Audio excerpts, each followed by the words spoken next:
Hello, everybody. Welcome to another Dhamma meeting where we will discuss the Buddhist practices of charity, morality, and meditation. Everyone who is interested is welcome to join. Our first participant for tonight is the same, Felicia Chan from Malaysia. Felicia.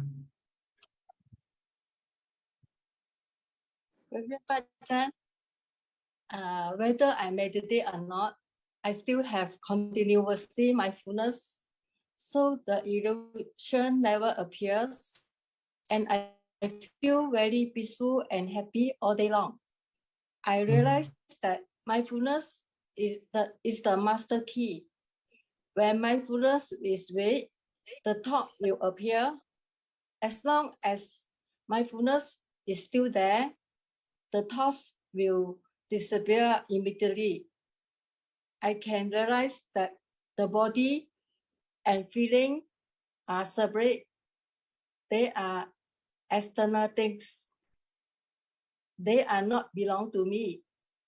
I also realize that remain mindful, no reaction, will not affected by pain. Thank you, Prajan. Yes, don't try to look at everything as anicca, dukkha, anatta. Okay. Everything is anicca, dukkha, anatta. Just leave them alone. Okay. Don't have any desire or craving for them. Yeah, I remain continuously mindfulness and wisdom practice, just like living in the present. No craving, no desire, no dukkha also. Yes, if you have no craving, there will be no dukkha. Yeah. As soon as you have craving or desire, you will have dukkha. Yeah. Okay, good. Thank you, Prajan. Keep up your practice. Yeah, noted. Sure. Okay. Next, Titima from Bangkok. กราบนมัสการค่ะอาจารย์ Don't have any question ค่ะ Okay, Professor Ken from Biel, Switzerland. Good afternoon, Ajahn. How are you doing? Ajahn. ไม่มีคำถาม ไม่มีคำถาม ภาษาไทย Speak Thai. Good. Okay. When did you learn? When you were here? Yeah, whenever I was in Thailand, I tried to learn a little bit, but it's very little. Yeah, better than nothing. Yeah. Sometimes I can help you get by. Yeah. Okay, good. Okay, Ajahn. Thank you. Go to Levan in Marin County, right? Marin County, California. Yeah, thank you, Ajahn. No question. I'm still practicing, a little bit struggle, but just keep carry on. Yeah, try to develop as much mindfulness as you can. As mindfulness is the one that can control your mind, your thoughts, your emotion. Without it, you will have to be at the mercy of your defilement. It's hard to be mindful throughout the day. It's easier when I sit down, but I'm working on it. Yeah. Just recite the mantra Bhutto, Bhutto. You cannot do anything else.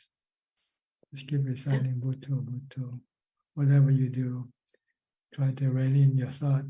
Don't let it go thinking about other things other than what you are doing. Okay? Yeah, thank you. All right. Go to Alvin from Malaysia. Evening, Ajahn. I haven't got any question tonight. Thanks a lot, Ajahn. Thank you. Okay. Declan, are you still in Thailand? Yes, Ajahn. I'm up north in Isan. Isan, okay. Yeah. I haven't been at the meetings for a long time, but and so maybe my question is totally not a very good question, but anyway, I'll try. It's what would you say is a correct response, okay, for a Buddhist layperson to all the tragedies that's happening in the world? I just saw a clip on the newsreel about 3,000 Catholic priests walking through New York for peace. You know, I'm trying to stop, not picking sides. You know, not this is right, there, right, just for peace and stop all the bloodshed. So I understand the emotional mind. I understand duality. You know, no self, no other. This is, you know, this. I understand that about, but is there a right desire for to stop peace? You know, you just mentioned right desire to stop the war, for peace, I should say. Well, it's always good to have peace and no war. And if we can stop it, that's good. But if we cannot stop it, what do we do? That's right. That was my question. Like the 3,000 priests walking. Yeah. You know, I know just the Buddhist way to not, you know, get attached, go beyond the feelings and this, you know, but it's hard when you see images of children. So like if there's a baby drowning now, I'm going to jump in and save it, you know, if I see it. So it's a compassion. And I know that we have a higher goal, but it's the emotional mind keeps coming in. Yes. So, Sometimes the response will increase more problem rather than solve problem. yes. So the best response is no response. Leave things alone. Let them be. Everything is anicca, dukkha, anatta. Everything will take care of themselves. Yes, Everything is work of nature, and nature will take care of everything. Nature creates and nature will destroy everything. That's right. So there's no need to do anything. Only protect your mind from getting into suffering, and that's all. And the only way to do that is to stay aloof. Not without compassion, with compassion, but compassion has to come with wisdom. You have to see whether you can apply your compassion or not. If you cannot apply your compassion, then you have to hold off. There's nothing I can do really, but sending metta, do you think that's any? Well, metta means you send money to help the refugees. Not just the thought. The thought doesn't help them. Yeah. Dana and dana, and help any sort of help you can to those who are affected. Yeah. Okay, Ajahn, thank you very, very much for your answer. But you should not tax your mind with these things of the world going on. It's normal. You have to look at it as this is normal for the world to be. It has been like this before, and it will continue to be after we left this world. Yeah. This is the nature of the world. See? Because the world is under the influence of the defilement of hate, greed, and delusion. So this is the product of the defilements manifesting themselves in the happening of the world. If we have no defilement, I guarantee you that if everybody on this earth have no defilement, this world will be peaceful and people will be happy. Okay. Everybody will be enlightened. Thank you very much, Ajahn. Okay, thanks. Okay, I'll go to Rajat Goes. Thanks, Ajahn. Hi, Rajat. Last week you came in, but couldn't get to talk. Yes, I had to sign out a little early. How are you, Ajahn? Good, thank you. And you? I'm very well. You're back in India. Yes. Mhm. Is there anything I can do for you today? Yes, I have a question. And well, I'm here with my mother. She's, had a hip injury, and her movements are compromised quite a bit. She's not being able to move around much, so I have to be around to look after her. She's doing quite well, and but what is the best way of serving my mother right now? She's about 82 years old. She's in good health and good spirit otherwise. Support her, help her with whatever she needs. But she has to be the one to decide what she wants from you, not you to tell her what to do.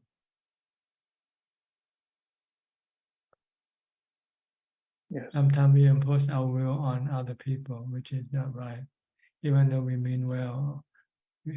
But sometimes it's not welcome. So you have to let her be the one to say what she wants you to do, But you should not tell her what to do with her life.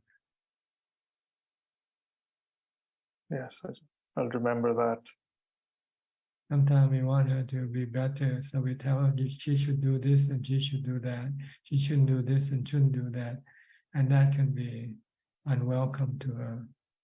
You are intruding into her life. So you don't want to do that. You want to be supportive. Act like a servant. Don't become a master.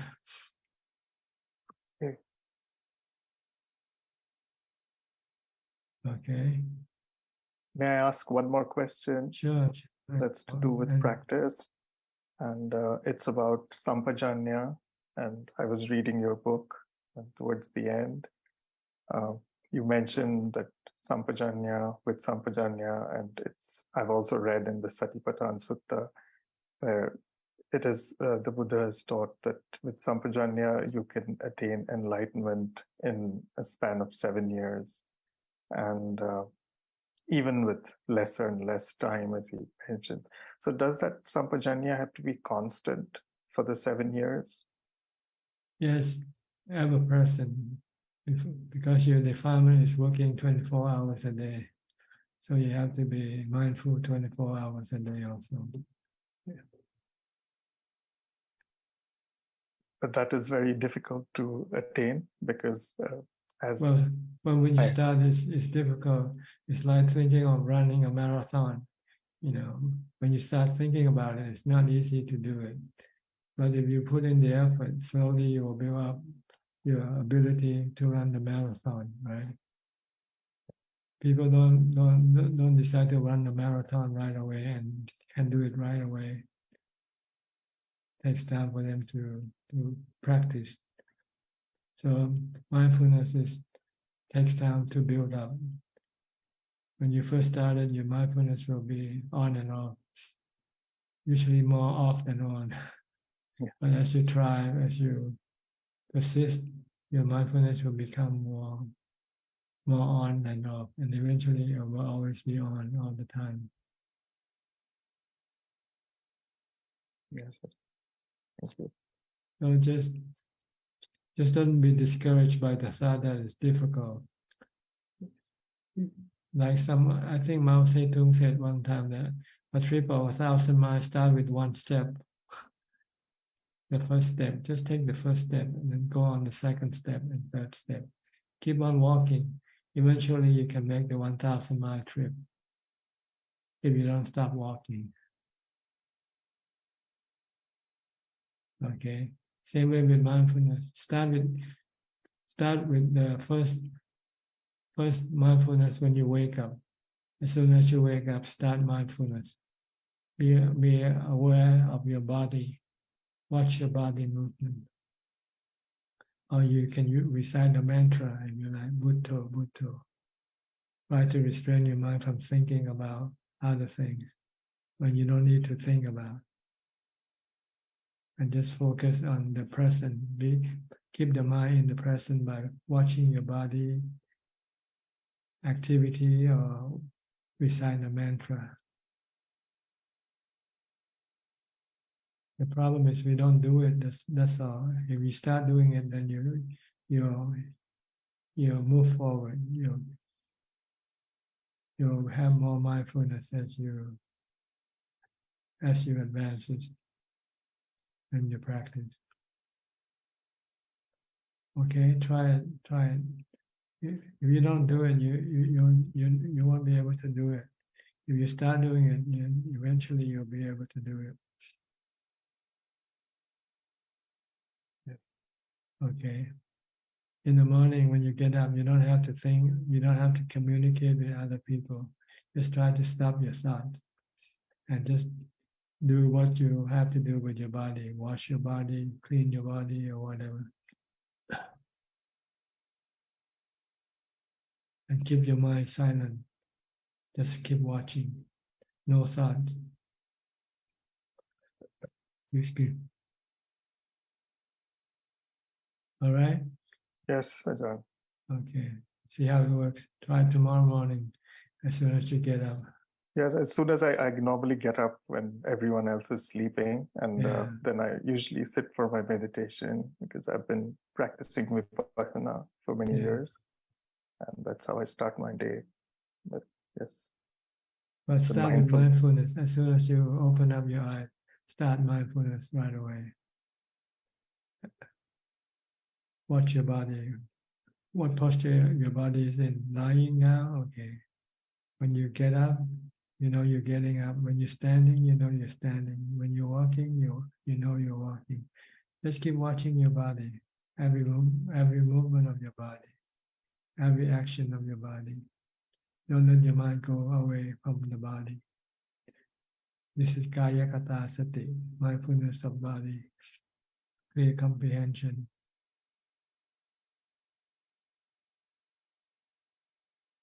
Okay, let's try it. See how it works for you. yes, Ajahn. All right. We go to Singapore. Coxing. Greeting Prajan, just to update you, I've just completed a 3-day retreat at Palila Temple under Ajahn Kayano. And on Monday, I also have Opadana to the bhikkhus from Palila on Pindapat. Yeah. No questions at the moment. Okay. We go to Dubai, Aparajita.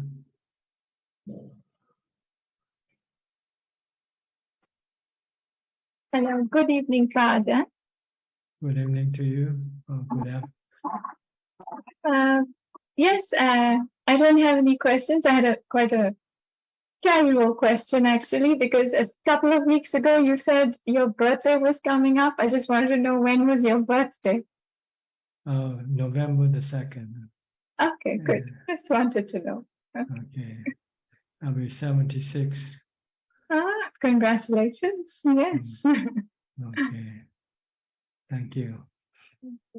I will Okay. wish you on your birthday. Yes. Okay. Go to Natalie Richardson. Natalie, welcome to our room. This is your first time, I think. You have to unmute your microphone. It's usually on your left-hand corner. Hello. Okay, go ahead. We can hear you now. Yes, first time I coming กราบนมัสการเจ้าค่ะอาจารย์ I got no question. Where are you now? In Bangkok?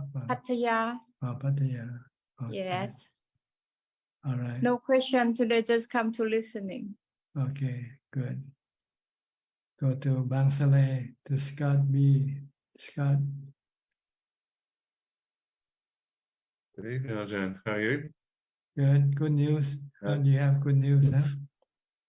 I did, yes. Thank you. It's good to see you on Saturday. And yes, my cancer results were all clear. So that's 4 all clears in a row after all my treatment. And as I said to you last week, it's easy to have faith in hindsight after the event. It was always going to be all right, but you can't help the seed of doubt. But you talking to me about acceptance did help. So thank you. Okay. Nothing tonight. That's it. Thank you. Okay. Go back to Julia. She turned off the light at first, so I thought you didn't want to to come in. Hi, Julia from Colorado. Hello, Ajahn. How is it there? Are you well? Yes, I'm well, thank you. And you? Also, yes. Okay. No questions. All right. Good. Gratitude. All right. Then I'll go to Billy from Indonesia. Good evening, Panachan. Today I would like to ask, I feel that after practicing for quite some time, it's like if there are times whereby I have to engage with people or maybe engage in more conversation, I feel that the mind easily get exhausted. It's like after sometimes I feel like I want to go back for meditation because I feel quite just tired. So I just wonder that, I mean, during my working life, it's like I would be quite active during the day, engage with things and people, but I don't really have to rely on meditation to, like recharge myself. But now I feel like I really need that. To recharge myself. So is it like a normal process as we spend more time on meditation? Well, when you practice, you have to rest your mind. When you do contemplation, after a while your mind can get tired. So you stop your contemplation and do meditation instead to rest your mind. So you need to rest the mind. But if people who doesn't know how to meditate, then they're just relying on going to sleep to rest the body and mind together. Which sometimes the body might get rest, the mind may not, because the mind could still be thinking in the sleep. But if you meditate, if you know how to meditate, you know how to still your mind, then your mind can be refreshed and get rested, ready to do more contemplation or do more fighting with your defilement. Okay, yes, yeah, that's what I found out too. Like, I mean, after a tiring day, it's like, although I can sleep for longer hours, but when I wake up, I still feel tired. I mean, I still need to meditate and get some calm, and then I can feel recharged. Like, yeah, but I just wonder, like now it feels, if I don't get calm for sometimes, it's like I feel quite tired. Yeah, you should do meditation, alternating with your wisdom contemplation. Or you struggle with your defilement. If you don't have enough strength, then you have to meditate more to get more strength in order to overcome your defilement.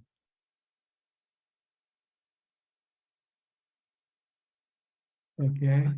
Okay, Dhanajan. Okay, All right. thank you very much. Sao Paulo, Alfredo.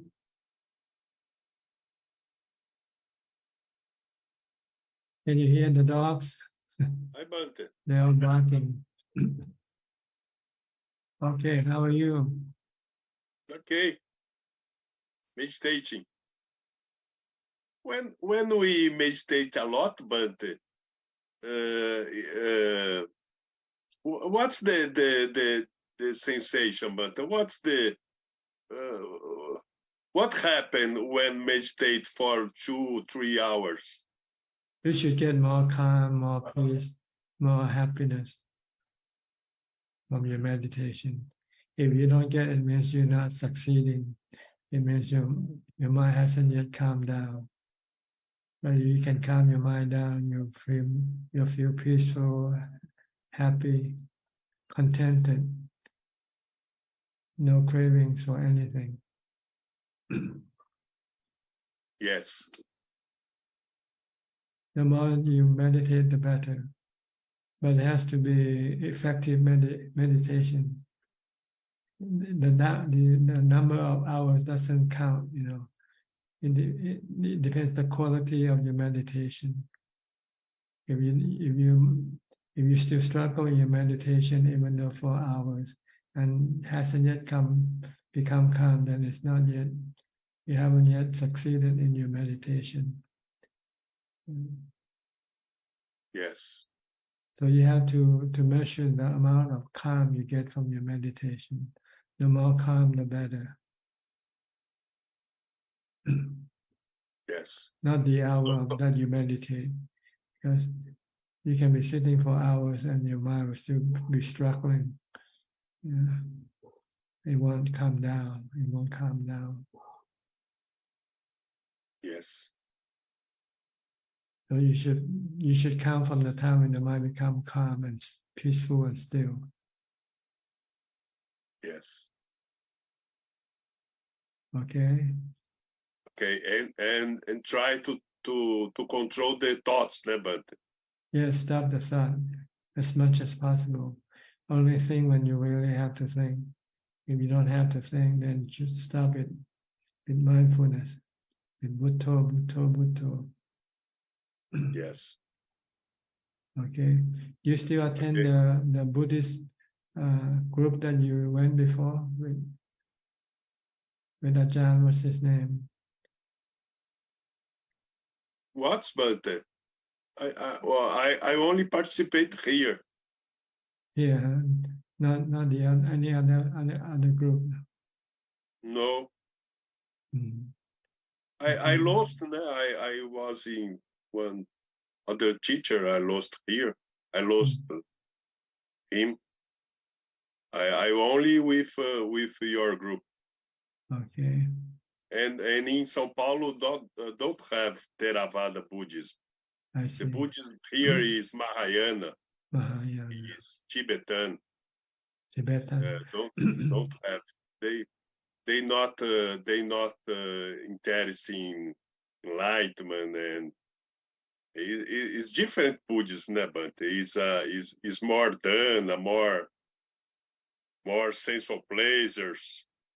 I think it's a little difficult. It's a little different to Theravada Buddhism. And maybe they have more activity, more chanting, more ritual. Yes, yes. Okay. Yes.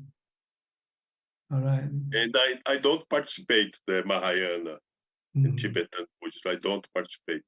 I only meditate in my house and in forest here, near here.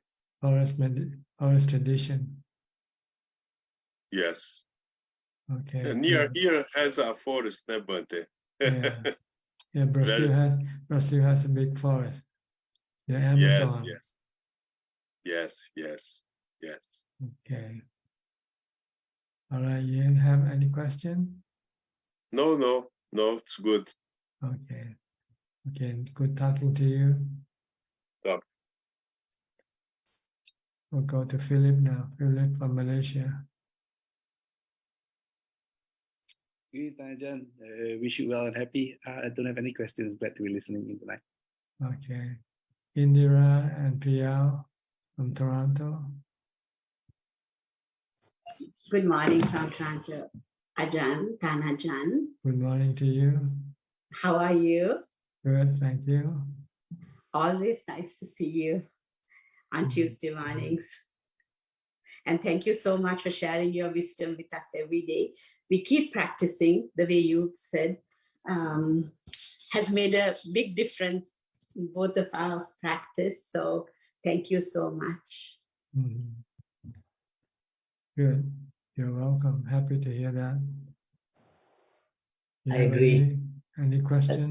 76 to 2nd of November. Yes. Yes. 76. Yes. 76. 1947. I was born in 1947. Oh, we're getting old now. Part of having a body. But you've done so much. Yes. And you've touched so many lives all over the world and helped so many people. So thank you so much. So much merit to you. Happy to be of service. Yes, you have made use of your both body and mind, and so to maximum. So so amazing, to see someone like you. So inspiring. To be honest with you, Ajahn, it has made a huge difference in our practice. So I think most of us, we get old and we sick and die, but we never make use of maximum, use of our body and mind. But I guess you have done, and so inspiring. No guessing. You just have a long way to go, but you're You trying. still have, you still have time to do it. Yeah. Trying. Yes, So, trying hard. Small baby Yes. steps. But there are obstacles always. Defilement usually defilement is your obstacle. Yes. And you keep saying, I think it's you keep going one step. You just told today or two, don't stop, like keep going. Like I think Buddha called this aradha virya, patangat. When you start something, you just keep doing somehow. Until you finish. Yeah. Don't stop until you finish. Yeah. So you go. Hopefully, we are heading that direction. But I guess the technique is also important. I guess, but sometimes we get lost in different translations and different teachers, and somehow eventually we'll find our path by trial and error. And when you found it, for sure it's working for you. So it inspires us very much to see someone like you every Tuesday. It gives us so much courage and inspiration to walk the path. And it can be done. Yes, it's possible. Thank you so much, Ajahn. And may you have a very happy, peaceful, and wonderful birthday. Bhante, I have a question about Sampajanya. I think it came up. So Sampajanya alone is, you had to combine Atapi Sampajano Satima, even Satipatthana. Every formula, we start with Atapi Sampajano. That's in the effort, mindfulness, and alertness. All three kind of circle around right mindfulness. So you can just take one section out, but they all three working together for your right mindfulness. Yes, you have to be alert and you have to be doing your mindfulness. Mindfulness is just a word. You have to put it into practice.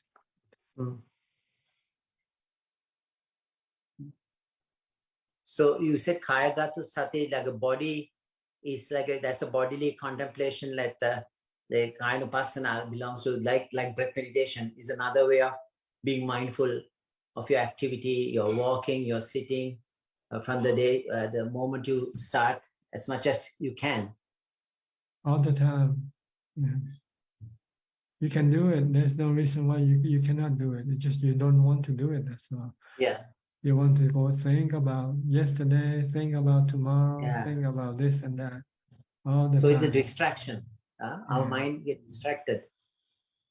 So you want to stop this aimless wandering of your mind.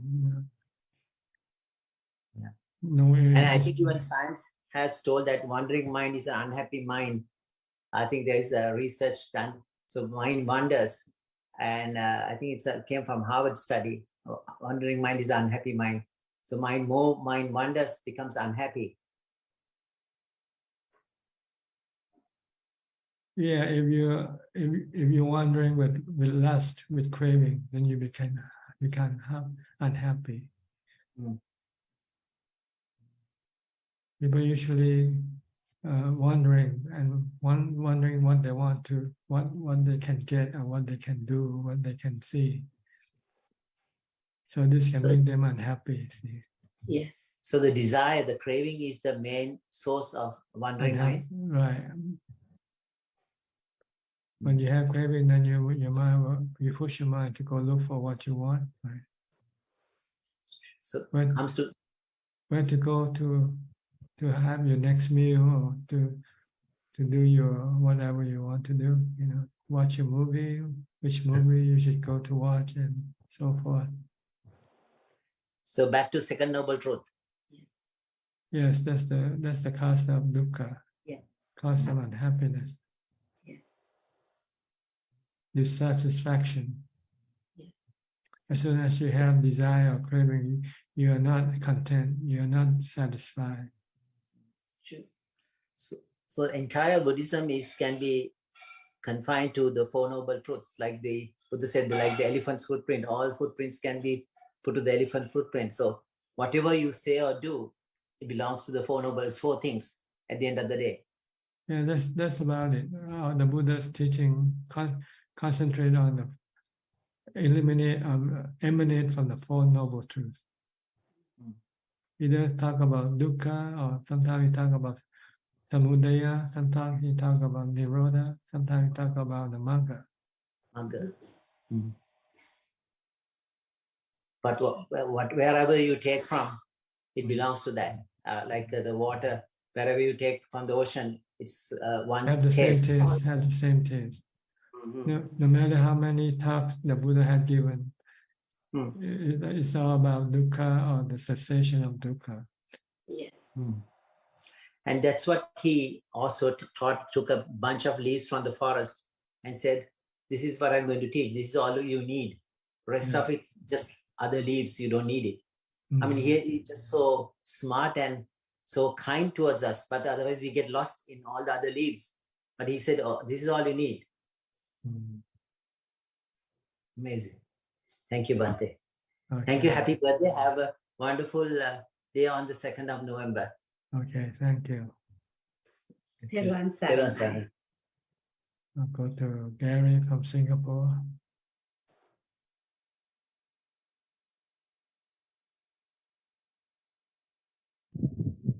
Good evening, Ajahn. Happy birthday in advance. Okay. Yeah.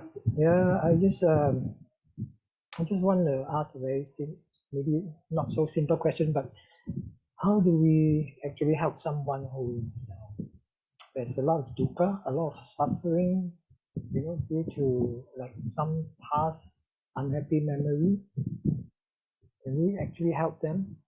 Well, you can only teach them, tell them what to do, but first of all, they must be willing to listen to you first.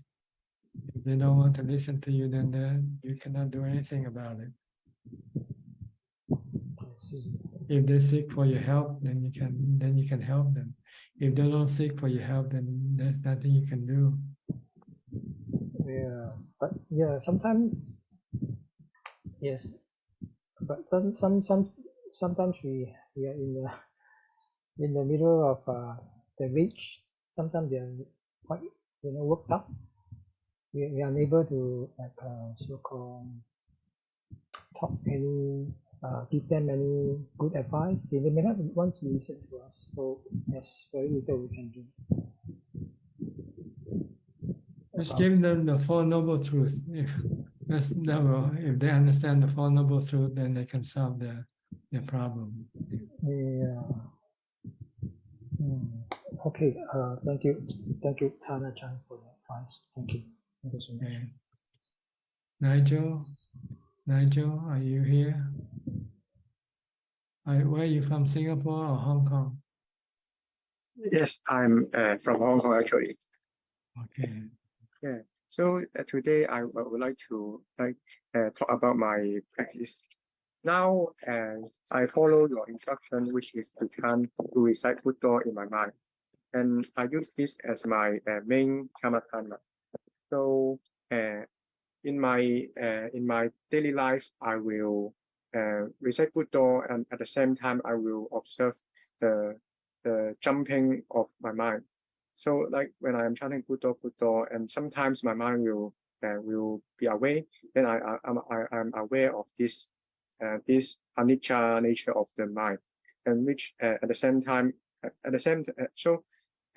while I am reciting Buddha to increase my samadhi, I'm also practicing the mindfulness of the mind by observing the jumping of the mind. And when I have to walk to somewhere or to leave home, I will besides chanting Buddha in my mind, I will also observe the walking, the body walking, and observe the anicca nature of the body.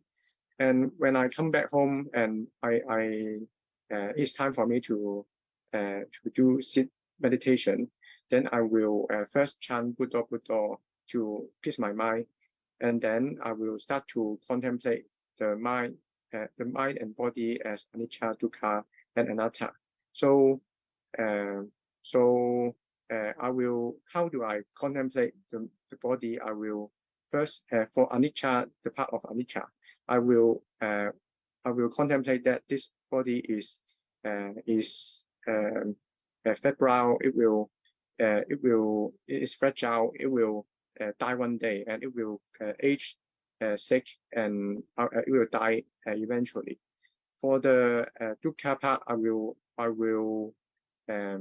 contemplate that this body has many different kinds of diseases, and which is pure dukkha. And then for the anatta part, I will ask myself. I will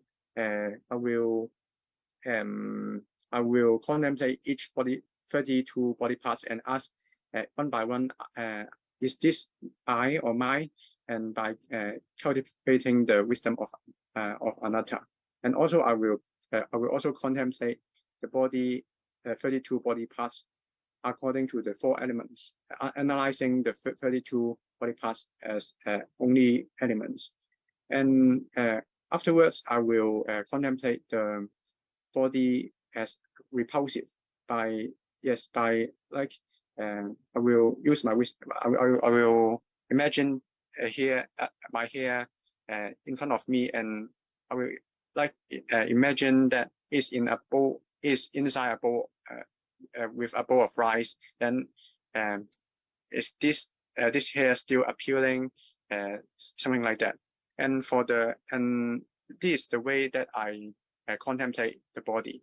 And then I will contemplate also the feeling, the sanya, the sankhara, and the vinya by contemplating anicca, dukkha, and anatta. So may I ask Ajahn, is my practice okay? Well, it depends on whether you can let go of your attachment to your body or not. If you can let go, then it's okay. If you still cling to your body, then it's not okay yet. So okay. So my practice generally, is it okay? The method that I use. Well, it depends on the result. The result, we want to be able to let go of your attachment to the body. Whatever happens to the body should not bother you. If it still bother you, then you're still not doing it correctly. Okay. Is it okay when sometimes I feel bored about reciting Buddha Buddha? Is it okay for me to change to another kind of kammatthana, like the recollection of the Buddha's virtue? You can do anything you want as long as you can get to the goal, which is to calm your mind, stop your mind, make your mind become still. So whichever method you want to use, it's up to you to decide to try it out. Okay. Normally, we should stick to one and not keep changing all the time. Okay. And I would also like to ask, could Thanajan explain or elaborate on the mindfulness on the Four Noble Truths and yes, Four Noble Truths first. Thank you. Well, the Four Noble Truths is dukkha, and the cause of dukkha, and the cessation of dukkha, and the path leading to the cessation of dukkha. These are the Four Noble Truths. Yes. But sometimes I will find it very difficult to put it into practice by the framework of Four Noble Truths, because the first noble truth is to know about that this body, this mind and body is dukkha. So this is achievable, and by knowing that the craving is the origin of dukkha, then this is also okay. But for the cessation, satya is nibbana, so it's not possible for us to experience. And while for the Eightfold Path, then we have to like aware of each each Eightfold Path. Then I think it's somehow confusing and complicated. If it's confusing, then don't worry about it now. Just do mindfulness first. Do mindfulness and meditation first. Okay. You're just reaching too far from where you are now. So you should start with mindfulness and meditation to calm your mind first. Don't worry about wisdom contemplation. Your mind is not ready yet for wisdom and contemplation. So try to develop mindfulness and jhana first. Sit and meditate and get your mind to jhana first. Then your mind will be ready to contemplate on the Four Noble Truths. Okay. Okay. So now I will ask for on behalf of my Dhamma friend. Yeah. So this friend, she has gone to some temples and has made offering for around 10 times. And although someone has told her the whole process, but every time she will feel very scared or unease. So sometimes she will want to grasp this chance to ask some Ajahns questions about Dhamma or yes, about Dhamma. But although she has enough time and chances, and she is unable to ask the Ajahn, and another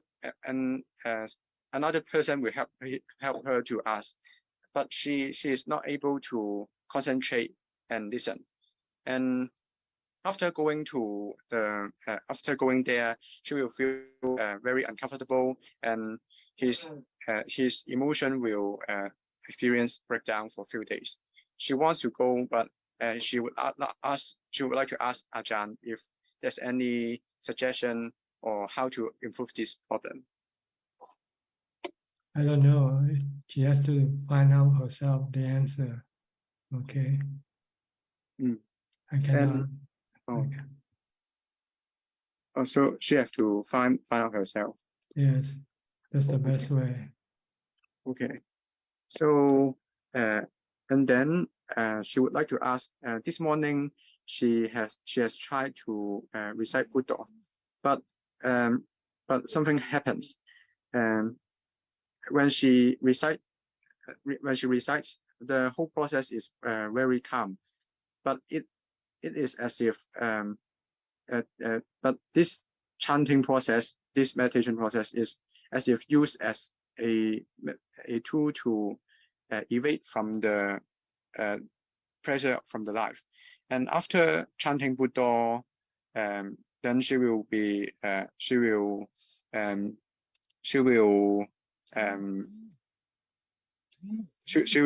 be like unconcentrated for a few hours and cannot do anything and cannot eat any right. Cannot eat, have her meal, cannot go to work, and his body is very tired, cannot concentrate her mind, and have to lie down. So she would like to ask whether there's any suggestions. What to suggest? Yes, what any suggestion? I don't know. I don't know what to suggest. Okay. Okay. She is in the Zoom also. So okay, that's the question. Okay. All right. Thank you. I'll go to Gek Yenso from Penang now. Gek. Tan Ajahn, yeah, good evening, Tan Ajahn. Happy to see Tan Ajahn again. Yeah, no question. Yeah, Tan Ajahn. Okay. Go to Intan from Indonesia. Where are you from? Jakarta? Yes, Ajahn. Good evening, Ajahn. I have no question, Ajahn. Okay. I'll go to Amanda. Amanda, where are you from? Amanda? Can you unmute your microphone? Okay. Hello, I'm from Hong Kong. Oh, Hong Kong. Yes. A friend of Nigel? Yes. He helped me to translate in English. Yeah, I have these two questions that I am facing, but I don't know how to solve it. I see.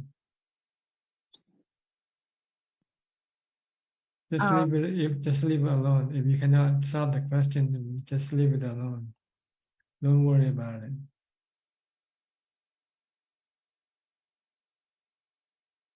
Sorry. Just pretend as if there's no question to Oh, solve. If you don't know how to solve it, then just pretend. Yes. Because I try to recite Buddha, but after that I feel very uncomfortable. Because I feel super tired and cannot do anything after that. I cannot go to work or go to do anything. I just need to lay down for a few hours. Okay, don't do Bhutto then. It's not, you're not ready for Bhutto. So Bhutto is not ready for you, so you don't do it. Okay, maybe watching a movie will be better for you. Watching a movie, you might feel better. Or watch some YouTube or something. Maybe meditation is not right for you yet. But you have to find some other means of solving your problem. Okay? Thank you. All right. Meditation is not for everybody, Not everybody can meditate. So if you cannot meditate, then okay, don't worry about it. Try something else. Some people go to amusement park, some people go to a movie, some people go to a restaurant to eat. So find the right method of dealing with your problem, okay? Okay. Thank you. Okay, good. We'll go to Claudia. Claudia, are you in Switzerland now or are you still in Nuremberg, Germany? Good afternoon from Switzerland. Switzerland We now. finally made it. Yes. We live in Basel now. Basel, okay. Yeah. Not too far from Professor Ken? Not too far, no. No. Yeah, so far, of course, we are pretty exhausted, but I was looking so much forward to participate this afternoon on this Zoom meeting because I really missed it very much. So I'm glad to be here today. So now you know how to do your teaching, your work like before. Or you have Currently, currently I don't work, so I want to do a break for about 3 months. And then I want to look for a job for about 20 hours per week and in social work if possible. So I would like to continue social work, but not 35 hours as I did before, only 20 hours. And I'm looking forward to a more peaceful life here. Okay, good. Hope you find peace and happiness. Yeah, it's very calm where we live. It's in a big city, but we live in a very quiet area. And I realized that I already calmed down because I gave up a lot of activities. It was hard to give them up, but I feel good also without those activities, so social activities. And I'm looking forward to translate more, to meditate more. Yeah, that's the way to make you happy and peaceful is to meditate. Yeah. Okay, good. Yeah. Is that all? Yeah, no questions for now. Okay. Hope to see you again next week. Okay. Thank I'll you. go to Riona from Surabaya. Are you from Surabaya? I want to ask about the if parami, we must practice one by one by Dana up to Pekka. So we must filling the first parami up to Pekka. If the ignoble part, must we practice the first point to full, then can continue to the next. You practice as much as you can. If you can practice the whole thing, you do the whole thing. But usually the easier part is easier to start with first. Like if your Noble Eightfold Path, you start with the Samma, right action first, right speech, right livelihood, before you can go up to the next practice of right meditation, right mindfulness. And then you go to right view and right thoughts. But if you can do it, all of them, then there's nothing to prevent you from doing it. It's up to you. It depends on how much you can do or what you can do. But the goal is to be able to practice all of them, to do all of them.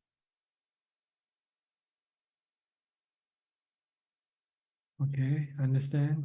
Yeah, thank you, Ajahn. Okay. Philip, or you already had your say? I'll go to who else is next to you? Nobody else. Everybody. Don't turn on the video, so it means they don't want to talk. Okay. So what should I do now? Go to Kunjup for a question then, okay? Kunjup.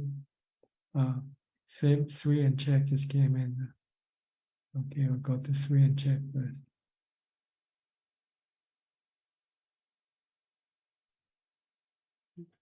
Hello, Tan Ajahn. Hi, how are you? Good? Good. Yeah, good. Okay. Go ahead. Yeah. Ajahn, if I meditate and either like focus on the breath or Buddha, and then got this very pleasant feelings, so we have to continue doing that, right? Until it goes away. Because the goal is to become still, to still the mind, to empty the mind. Because whatever happens will eventually disappear, right? And if you enjoy them when they disappear, you can become sad. So you don't want to have anything to do with anything that appears, right, while you meditate. Just acknowledge them and then just continue on with your work of meditating until your mind becomes still, peaceful, and empty. And then try to stay in that state for as long as possible by using mindfulness. Okay. Yeah, I've been at this like stage, but maybe it takes time to get over that feeling. Would that be a process like for everyone's, like will be different? Just ignore, when you meditate, ignore anything that appears in your meditation. And concentrate on your meditation until your mind becomes still, peaceful, and empty, and happy. Okay. That's where you want to go to, because that's where your mind is best, is contented. Your mind doesn't need anything, doesn't want anything. Okay.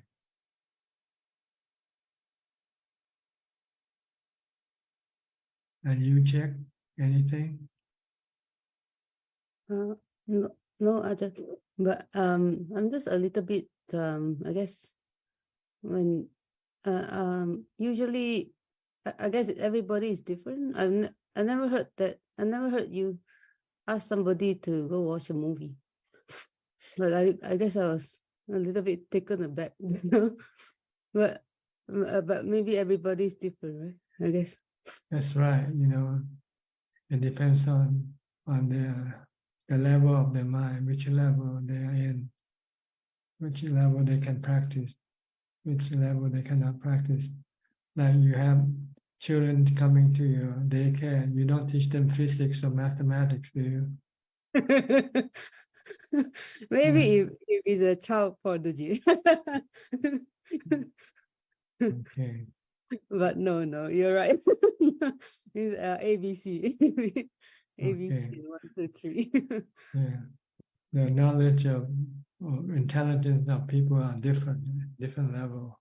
People ability to learn is different.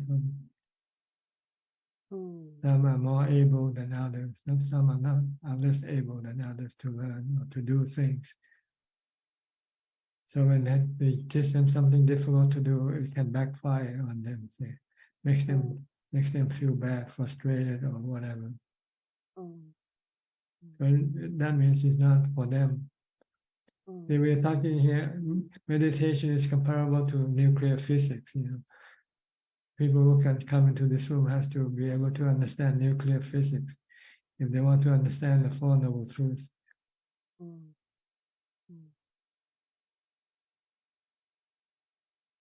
So sometimes it is you still go back to the like even if we know like movie is a sensual pleasure, but it's actually helps them to I guess take away from their current problem, like just a distraction. That's what a lot of people do, isn't it? Going to movies, going on holiday. Yeah. To relieve the stress, right? Yeah.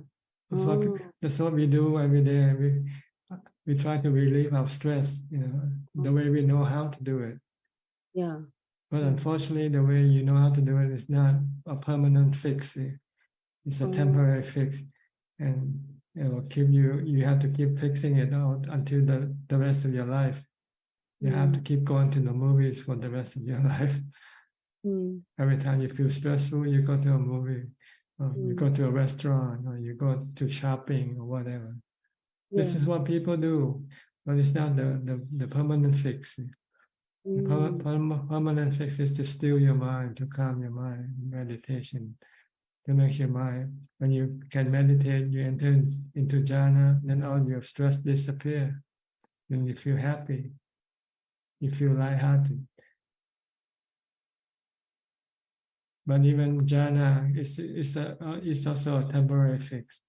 After you come out jhana, you want to maintain this state of equanimity, then you have to use wisdom to get rid of your cravings when they come up. Because it's your craving is the one that's causing you the stress, nothing else. And jhana can only stop your cravings temporarily. When you come out of jhana, your craving come back again. So you want to get rid of your craving permanently, then you have to use wisdom. You see that the things you crave for is anicca, it's a temporarily fix. Going to a movie is a temporary fix. Going on a holiday is a temporary fix. Or shopping is a temporary fix. If you want a permanent fix, is stop your craving for everything that you want to use to stop your stress with. They are not the way to stop your stress. The way to stop your stress is to stop your craving.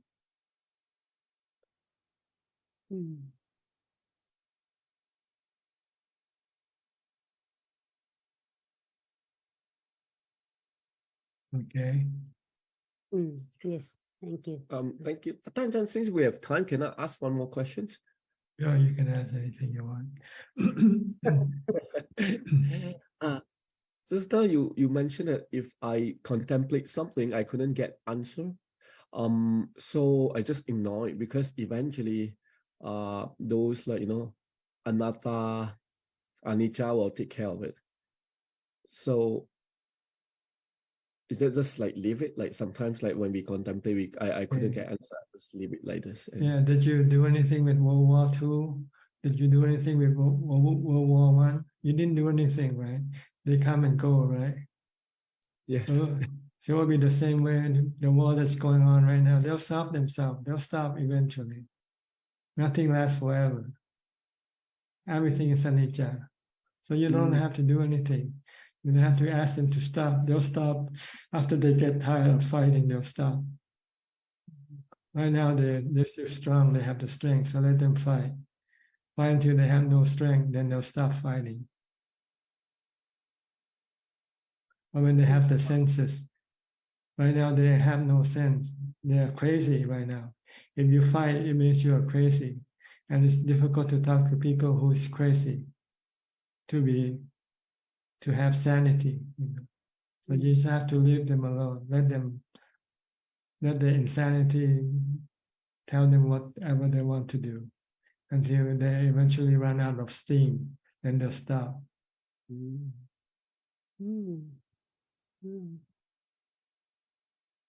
What can you do? Can you tell them, stop, stop, stop, don't fight, don't fight.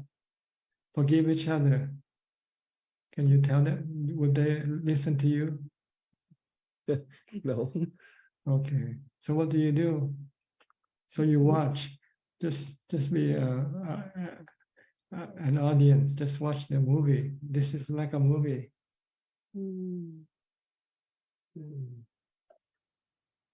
Then you don't get stressful with whatever's going on. You become stressful because you want to do something about it, and you cannot do anything about it. So you become stressful. Okay. So if you know you cannot do anything about it, then stop. Then you don't have any stress. Stop your desire to do something about it.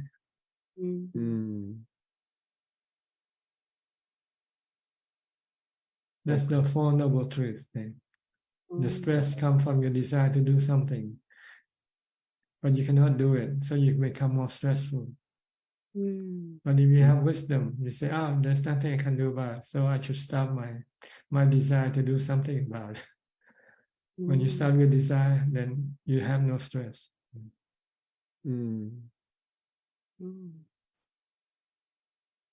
This is the Four Noble Truths. Because what you're trying to stop doing, you cannot stop anyway, right? Can you stop the war now that's going on right now? Can you stop the killing? Okay. But you are stressful because you want it to stop, right? But you cannot stop it. If you don't want to be stressful, then just leave it alone. What can you do?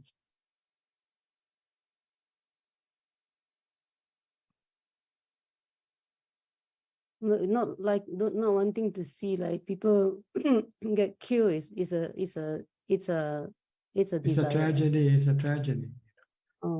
But this is the way it is. This is the way the anicca, dukkha, anatta works. Everything is anicca, rise and cease, born and die. We're all gonna die one day. So what's the difference? Seeing other people dying, we are all gonna die ourselves also.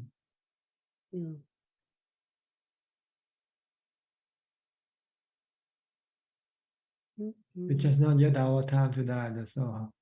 But for those who are dying right now, it's the time to die.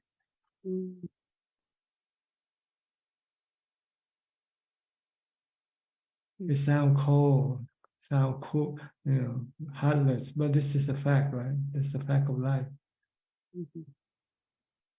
This is the truth of suffering, birth, aging, sickness, and death.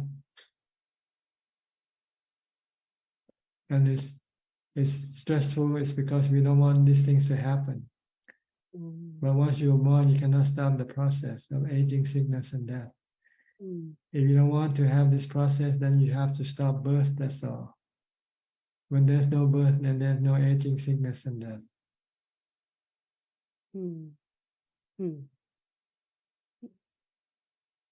And to stop birth, you have to stop cravings. The reason why you're born here because you have sensual pleasure, craving for sensual pleasure. So you need to have a body with eyes, ears, nose, tongue, and body, so you can then acquire or come into contact with the sensual objects. So if you have no sensual pleasure, cravings, then you don't have to have a body. Then you don't have to take birth. When you have no birth, you have no aging, sickness, and death. So we are all to blame for our suffering. Every one of us here. We are the one who caused our birth. Yeah. So we have to pay the price of aging, sickness, and death. Because no one to blame but ourselves. Yeah, blame ourselves. All of us. If we don't born, then there won't be any problem, right? When we are born, we have craving for this and that. So we go after things, then we start fighting for the same thing, right?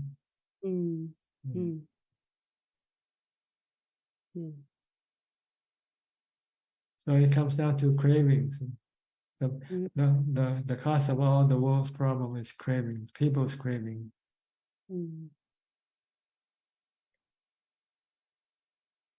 My job is to stop my own craving. And that's right. Stop your own craving first. Once you know how to stop, then you tell other people how to do it if they want to learn from you. But if you don't want to stop the craving, then there's nothing you can do about it. That's why the Buddha, when he first became enlightened, he was not very happy to share this information with other people, because he see that everybody is merely crave for something all the time, and it would be impossible to teach them. But then after he's had some more time to think, then he started to be able to classify people into different categories. There are some people who have lots of craving, and there are some people who have less craving, who have the desire to stop their craving, but don't know how to do it. So he went to teach those people who wants to stop their cravings.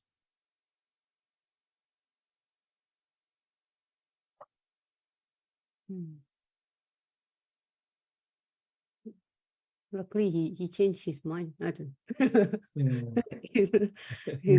At first, he put everybody in the same category. Everybody has cravings.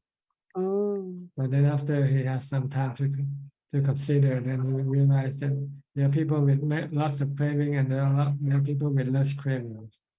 So teach those who have less craving, those who wants to get rid of their cravings, like all the ordained, all the ascetics, all those people who take up the monkhood.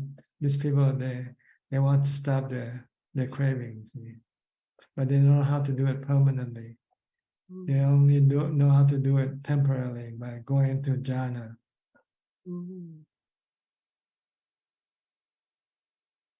So then he went to teach these people that besides jhana, you have to develop wisdom.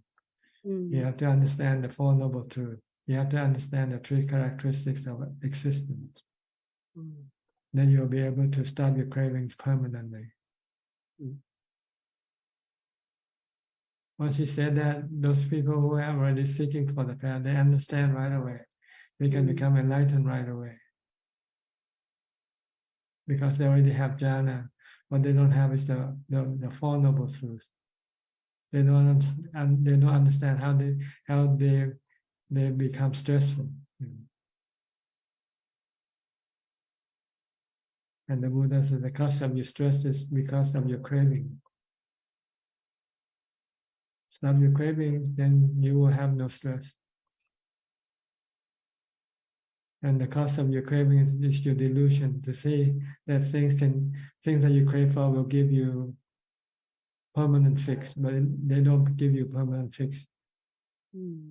They in fact can become the cause of more stress, because when you lose what you used to fix you with, then you become more stressful, right? Mm.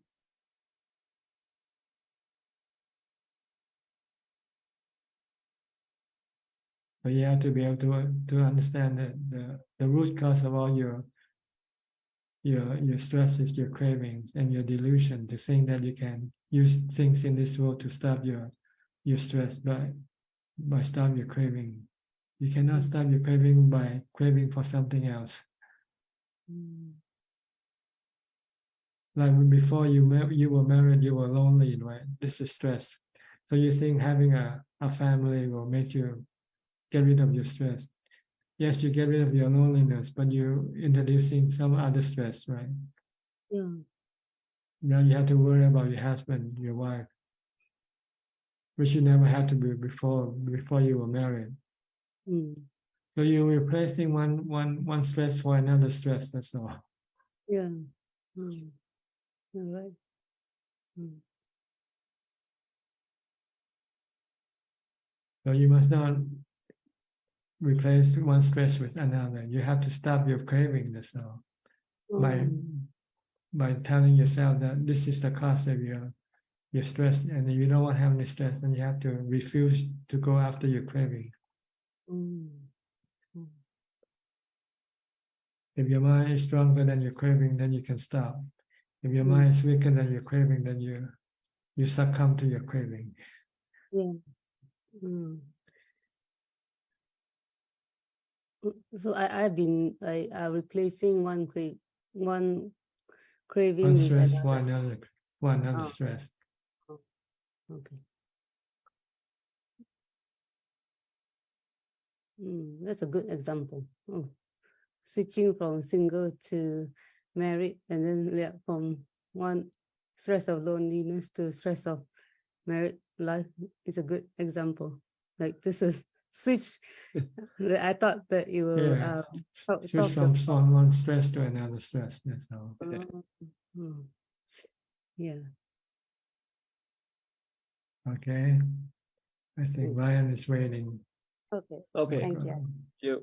Go to Ryan. Ryan, your turn from Singapore.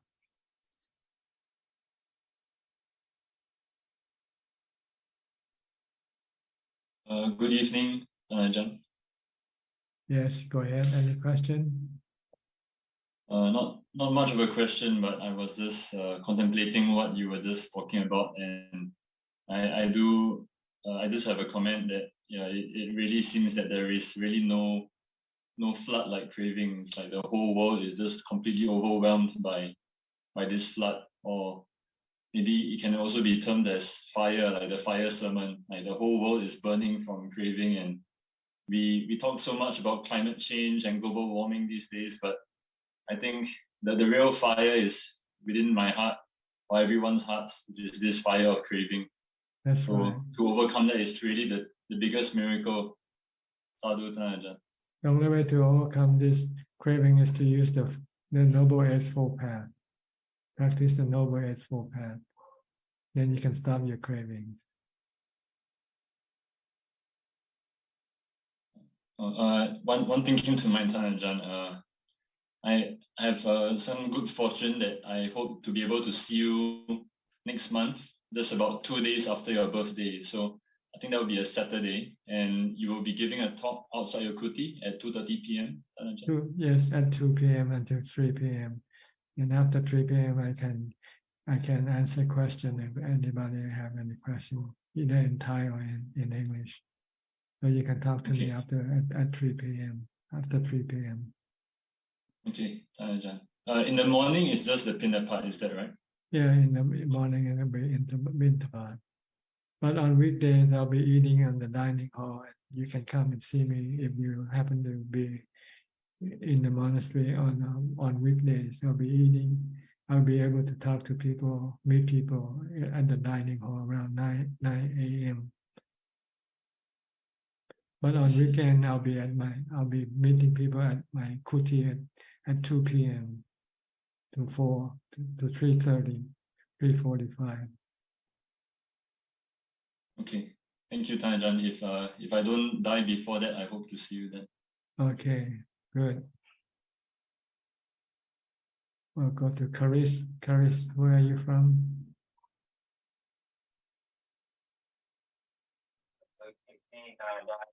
Can you speak louder, please? Can you speak louder, please? Good evening, Ajahn. Yes. I'm from Indonesia, Jakarta. The last time I met you there, and I give my words that I would go to there to practice with Ajahn on end of September or October. But unfortunately, until today, I still cannot go there. Ajahn, I'm very sorry because I already emailed to the assistant, and Pra Alex already give me the location of the platform where I should go to practice. But suddenly something happened. My flight schedule was changed, and then also there is something I have to take care. Renovating my room, my house here. Maybe it takes around 2 more weeks to finish. So I'm very sorry, Ajahn. I already say I'll come at October, but I cannot make it until today. No problem. This is anicca. Yes. Nothing is permanent. Nothing is fixed. Everything can change anytime. So yeah. And that's why today I spend my time. I want to meet you in this Zoom and to say I'm very sorry. I cannot keep my words so that I might break my precepts. So I say I'm very sorry. I think you should be sorry for yourself more than sorry for me. Yes. Because I'm not affected by whether you come or not coming. But you should be more sorry for yourself. Yes. Make sure that you try to keep your word if you can next time. Yes. If you're not sure, then you should put in a bracket if nothing happened. Okay. Yeah, that's why I want to ask forgiveness to Ajahn, and then I still try to come to your center to practice. And in this occasion, may I ask maybe about how usually Ajahn receive a practitioner there? Because from the email I noticed that Pra Alex is going to arrange that I have to stay uphill in the mountain, so in 3 kilometers, and I see there's no electricity and other things. Is it already how can we choose, or is it we all have to go to that kind of practice, Ajahn? Or you can choose whether you want to practice in the monastery, in the temple below, where there's electricity and running water. But it's a different type of practice. There you have to attend the morning and evening chanting. Okay. And also group meditation. See? But if you want to practice alone, then you go up on the mountain. Oh, I see. Okay. So you have to indicate which type of practice you want to participate. Maybe the assistant presume that you want to go up on the mountain, so you have to tell the assistant what type of practice you want to do. Oh, I see. Okay. I used to practice in Indonesia in a group meditation at a retreat of 10 days like that. I never been practice alone like that. So this is really a challenge, and I feel interested also. Then it's not ready for you yet. Maybe you should practice in the temple. But we don't have guided group session or anything like that. It's just individual joining the chanting and the meditation. And then someone will give Dhamma talk, which you all don't understand anyway. There's no English Dhamma talk. No. Just you have to rely on English books that you might be able to access through your internet. Oh, I see. Okay. If it is a practice at the monastery like that, you mean if I go and practice alone uphill, that means it's just there's no teacher, no teaching. You have concentrate only on practice. Okay. If I make some problem, maybe I should consult with Ajahn, maybe. Then you can see me at the appropriate time. Depends on which day. On weekdays, you can see me at around 9 a.m. at the dining hall. On weekend, you have to see me at my kuti after 3 p.m. Okay, and if I join like that, is it also I also join Ajah's arms round in the morning like that to the city or not? It's up to you. You can join. You don't have to. It's not mandatory. I see. Okay. Okay. I think I have clear my minds, and if I have made up my mind and decided the time, I will contact again the Ajahn, Alex. Thank you, Okay, Ajahn. no problem. Don't worry about it, okay? If you cannot make it, it's okay. Okay. Thank you, Ajahn. All right. I think now we can go to Kunjuk for more questions from email and Facebook. Yes, we have altogether currently 10 questions right now. The first 8 questions are from the assistant email. The first question is from Philip from Singapore. How shall one practice to reduce one's own habits and emotions, for example, disappointment or unhappiness when things don't go well? Well, happiness what you call, when you are disappointed or you are not happy because things don't go well, that's because you expect things to go well, see. So you don't understand the nature of things. Things in this world is not something you can always rely on to go according to plan.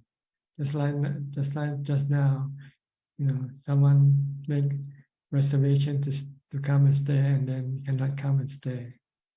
So if you want to reduce your disappointment or unhappiness, then you have to reduce your expectation. You have to understand that the world is constantly changing all the time. So you cannot really rely on anything or expect anything to go according to plan. The next question from Philip. How shall one practice to recognize the cause of our own sufferings and live at peace? Well, the cause of our suffering is our own cravings, our own desire, our expectation, our want. We want this and want that. And when we cannot get what we want, we become unhappy. That's all. So if you can stop your desire, your craving, or your expectation, then you will always be happy. Just take things as they come. Don't be choosy. When it's hot, you want it cold. When it's cold, you want it hot. Always want something that is not. Then you will always be unhappy. Just take things as it comes. If it rains, okay, be happy with the rain. When it doesn't rain, be happy with the drought, whatever. Just stay happy all the time this way, by not expecting anything. Let things come and go by themselves. Next question. How to understand Dharma as it is? By study and practice. You have to study and then apply what you study in your practice. Then you understand the Dhamma. The next 5 questions are from Savi from Sri Lanka. Question number 4. Is one's desire to end samsara a selfish idea? It's a noble idea. It's not a selfish idea. Yeah. Because it will make you a noble person. If you can end samsara and rebirth in samsara, you become a Buddha or the noble disciple. So there's nothing selfish about that. Next question. One of my relatives said, people who talk about the importance of ending samsara often show selfish and less compassion to human relations. How can we persuade a person who said that ending samsara is a selfish act? Just like I said just now, it's not a selfish act, it's a noble act. Look at the people who ended samsara, the Buddha and his noble disciple. They all became noble people. They're not selfish people. The next question. When we meditate, how can we know we are on the correct path? When we are happier, the mind is more peaceful, and we have less cravings and desire. The next question. Would our egotistic attitudes or our reaction to worldly things gradually get weakened? It doesn't get weakened by itself automatically. It only gets weakened by the practice of following the teaching of the Buddha. Practice dana, charity, morality, and meditation. If you can practice these three practices, your whatever it is will reduce. Next question. Can we make progression in the Dhamma only through contemplation, or is meditation compulsory? You have to do both contemplation and also meditation. The next two questions are from Facebook. The first question is from Terry Shi. Good evening, Ajahn. Why does it seem like when I try to further my sitting in silence, I seem to be having a lot more conventional life problems? And also there were a lot more thoughts flooding through and floating every time I sit. I tried using mantra like Putto. Well, your mindfulness is not strong enough yet. You cannot stop the flow of your thoughts. So keep reciting more Bhutto, Bhutto. And the last question is from Alan Go. There was a post I recently read. He is a long-time meditation practitioner and had commented that he suddenly lapsed into a dreamlike condition, feeling confused, fearful, and uncertain of what to do and where to turn to. I'm surprised he had such experience being a long-time practitioner. What is the cause of this phenomenon he has gone through? I believe he had not practiced properly and had not developed satipatthana. It's a lapse of mindfulness. When you have no mindfulness, and this is how the mind will become. So try to bring back mindfulness by reciting the mantra Bhutto, Bhutto, Bhutto. That is all, Ka. All right. And anybody else who just came in? Normally Sulan will come in at this time, but she's not. So we'll let other people who wants to ask more questions. If anybody wants to ask more questions, please raise your hand. Okay, Indira.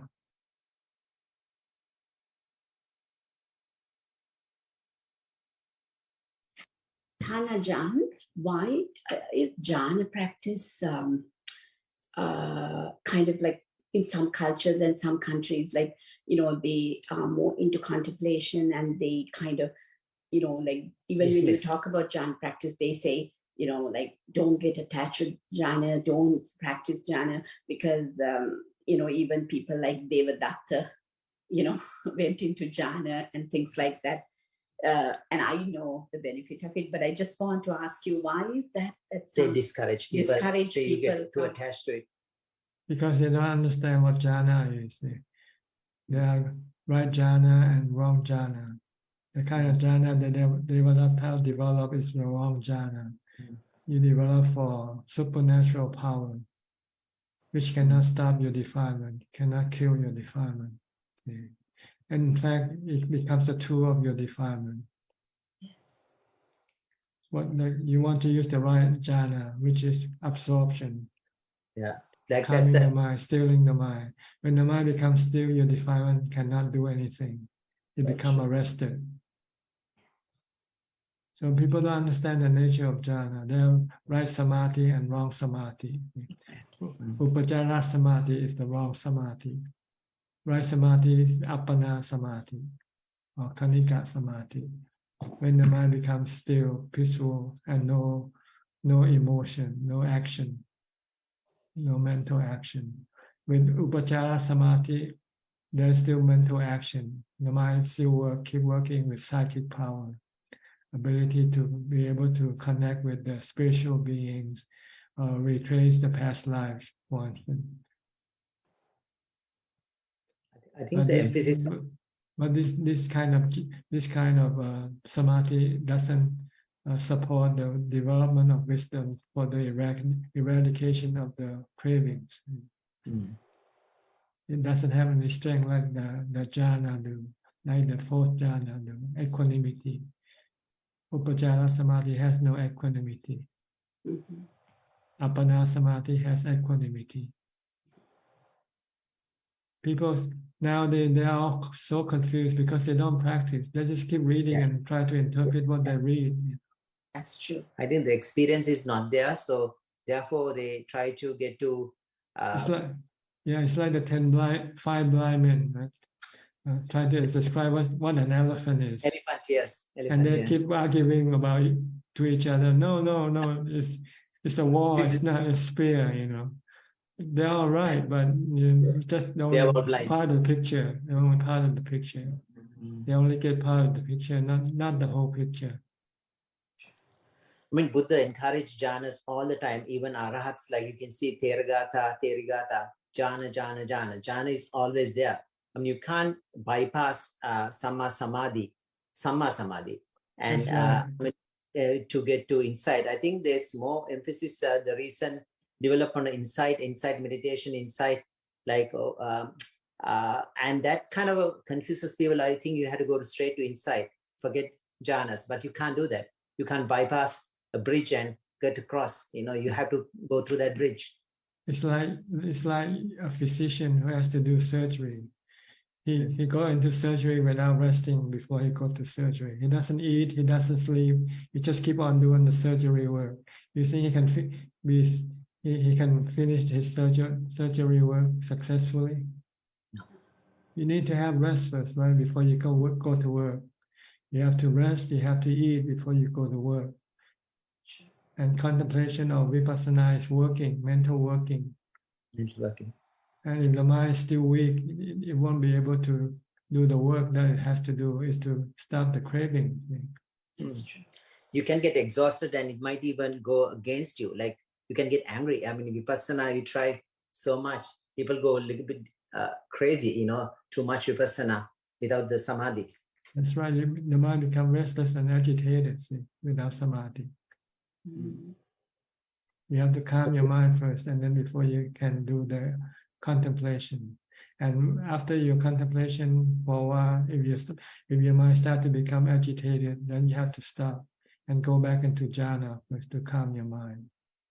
Even if you can't get inside, even if you stay on jhana, even the first jhana or whatever the jhana, I think it's still worthwhile all your life. I mean, even you can't enlighten, you try, but still, it's still worthwhile. You're not going to get a bad destination, I believe. If you stick to, even if you get attached to jhanas, it's not a bad thing to do. Yeah, but you have to define the word attached first. If you are sick, do you have to be attached to your doctor and your medicine?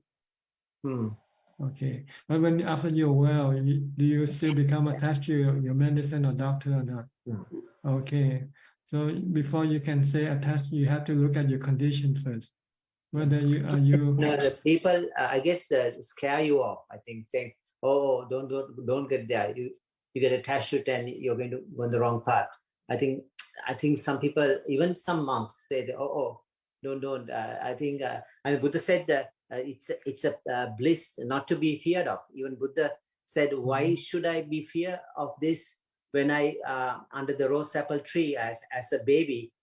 So maybe I'll try this. Maybe this is the right path." That's how he got enlightened. I think it's a fear. People put in fear. That's what Indy was trying to, I guess. It's not fear. Their inability to do the practice. So they're trying to justify this by not having to do it. That's all. And blame people who practice as being attached to jhana, when they themselves cannot do the jhana. So they want to skip this part. I always say, if you're not sure, think like Buddha. Just follow the Buddha teaching, Noble Eightfold Path. There's jhana, there's wisdom, there's sila, everything in there. Everything is there. You cannot pick the ones you like and disregard you don't like. You have to take it all. It's a set menu. It's not an a la carte. That's a good one, Ajahn. Okay. Thank you. All right. I'll go to Felicia Chan. Felicia. Ajahn, may I know, just now you mentioned I should contemplate more on anicca, dukkha, anatta. Does it mean when in jhana, I should move out from jhana to do contemplate, or I should contemplate outside meditation? Outside meditation, not in jhana. When you're in jhana, stay in jhana for as long as possible. You want to rest your mind so that it becomes strong. But when it comes out from jhana, then you should contemplate on anicca, dukkha, anatta. Okay, noted. It's very confusing because a lot of people say different things. For example, in jhana, we should move out from jhana to do contemplate. Thank you, then Ajahn. you come out of jhana when the mind is ready to come out of jhana. Don't force it to come out of jhana. It's like sleeping. When you begin to sleep, then you force yourself to get up, to wake up. Then you won't have enough time to rest yet. So when you sleep, you don't want to disturb your sleep. You want the body to sleep for as long as it wants to, until it becomes refreshed and ready to get up. Then you let it get up by itself. Same way with meditation. Noted. Thank you, Ajahn. It's very difficult when we have so many different blind people teaching other blind people, you know. Okay, well, Julia, do you have any question, Julia?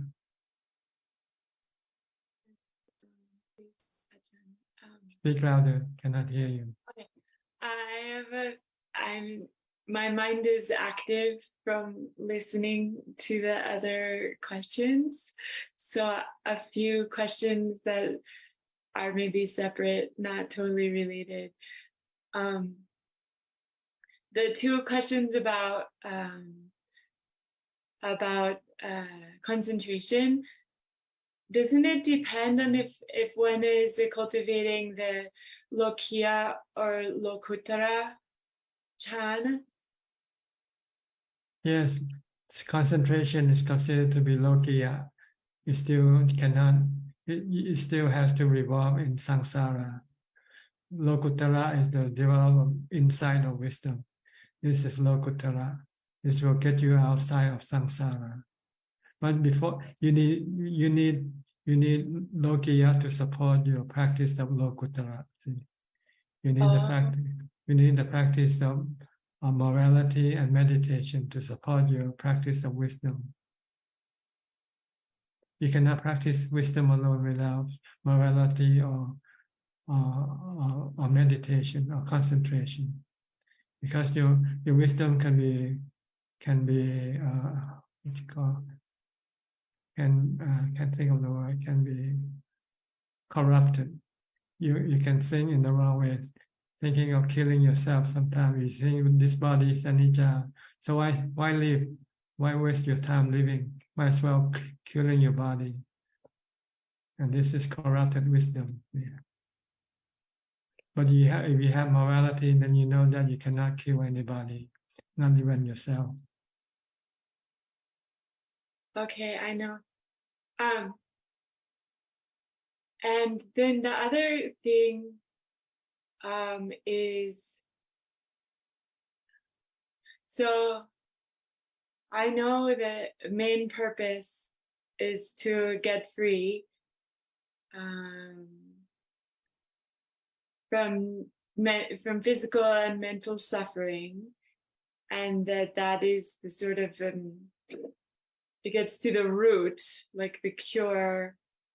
But also, you know, the worldly questions. You know, if one can come to a world conflict from a place of non-attachment, I kept thinking, you know, if I can do medicine, can I go offer medicine? If I live in a country where I can speak the truth, can I speak the truth? You know, help a little bit. If I know journalism or research, you know, then I can meditate, but also share facts and research and journalism. No, or like, you know, if there are dissidents and they're doing artwork, I could, you know, share the artwork or something, or if a person escapes across the border and is still alive, I could put them, you know, in my place, or right? I mean, if one can do it from the place of a little bit mental freedom, right? No? You can do anything you want. Nobody's stopping you. Okay, okay, okay. Yeah. Yeah. But it's just the consequence of your action. What kind of consequence you want from your action? You still want to reborn, or you don't want to reborn anymore?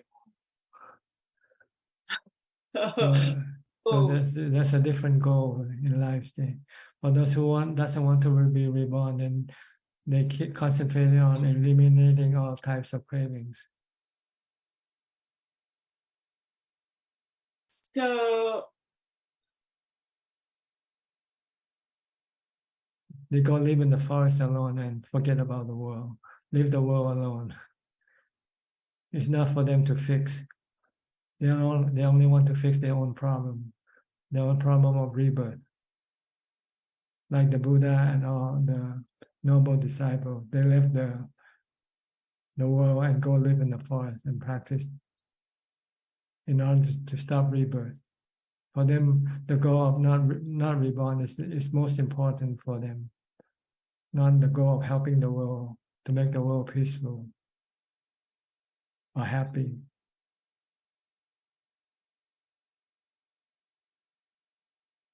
The only way to make the world truly happy is to teach everybody to stop their cravings. See? So yeah. So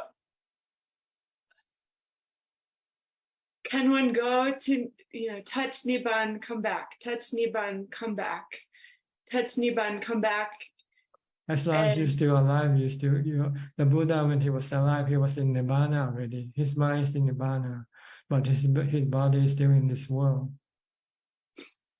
But once his body died, then he won't come back to this world anymore because he has no rebirth to come back to.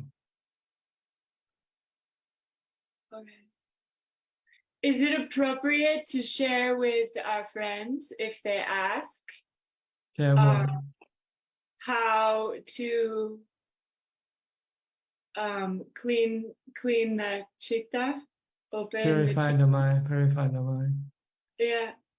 If you know how, then you can teach them. But if you don't know how, then you should refer to somebody who knows better. Okay. Because it might be like the blind leading the blind. Yeah. Okay. So if you don't know how to purify your mind yet, then you're not in the position to teach other people how to purify the mind. You should refer to somebody else who already purified the mind, which is the Buddha and his noble disciple. Okay. And by the noble disciple, does Ajahn mean only Arya monastic sangha? I mean Arahant disciple. It doesn't matter whether he is a monk or he is a layman, doesn't matter. As long as he is enlightened. Okay. He or she is enlightened. Cool. Okay. All right. Good. But how do you find them? How do you know that they are enlightened? That's another question. Oh, is there a good answer? I don't know.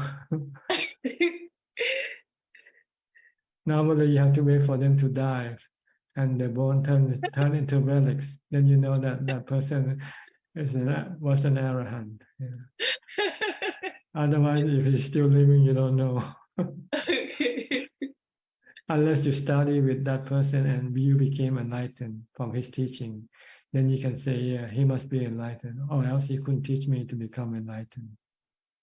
Okay. But simply believing is not enough, because it could be wrong, right? Believe in something that might not be true. You have to prove it. If you believe this person is an enlightened person, then study that person teaching and see whether you can become enlightened by that teaching or not.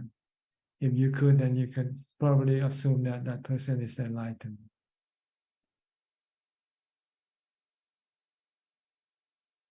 Okay, clear enough? Good enough? Good. Okay. That answer all your question? Okay. PL, you have another question? More like a personal question. When you talk to someone, you especially, do you know what his mindset right away? Like the way they ask questions, way they present themselves. You just have an idea what their mind is, where their mind is, where their path. I'm just a personal question. Well, you're a doctor, right? When a patient comes into your room and tells you Yeah, I something is know. wrong, Exactly. you know what's wrong with that person, right? Okay. Yes. Yeah. Well, Thank you. Well, monks are like a mental doctor. So whenever whatever people say, they can already know what problem that person has. Yeah. When they walk in, I know sometimes the body gesture, but the question they're going to ask, you get the feeling. So same way, I guess, you know, when we ask questions, how stupid I am and how, you know, how much wisdom we have. Like, I guess it's an instinct. Like you don't have to read the mind, but by the way you ask questions, I guess, or when you present yourself, you can guess. Intuition, right? Like intuition. Intuition. Yeah. But arahats have beyond that. They can read people's mind. Some arahant do, some don't. Abhijato, yeah. There are 4 types of arahant. Yes. One has no special power, and then one has ability to recollect past life. One has the psychic power, and the 4th one has the ability to teach people. So there are 4 different types of arahant. Plain arahant like vanilla, ice cream. But the basic, basic one. No basic specialty.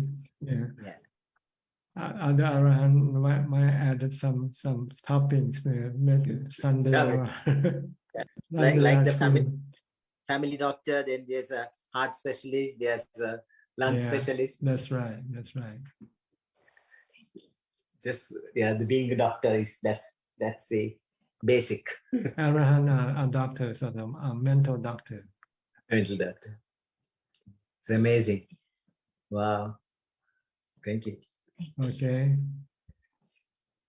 We have just a few more minutes left, about 8 minutes. Anybody would like to ask any more questions? Karis, you raise your hand. Karis? Yes, Ajahn. Just now, listen to your talk, so I want to ask if, like I already practice so long and haven't achieved any Apana-samadhi. So there's a desire to practice harder to attain Apana-samadhi. Is this also a craving? Because no, this is not considered craving. This is called inspiration. Inspiration. Chanta Viriya. The 4 Itibhaya. Chanta Viriya Citta Vimamsa. Not like yesterday, I promised, I make a wish I want to go there, but because of this condition that I cannot make it, it also creates like some remorse inside, the feeling unhappy. You lack the what you call truthfulness in yourself. You're lying to yourself, and you're cheating yourself by not following through what you intended to do. Have no satya. You have atithan. Atithan means intention, but you lack the satya to follow through your intention.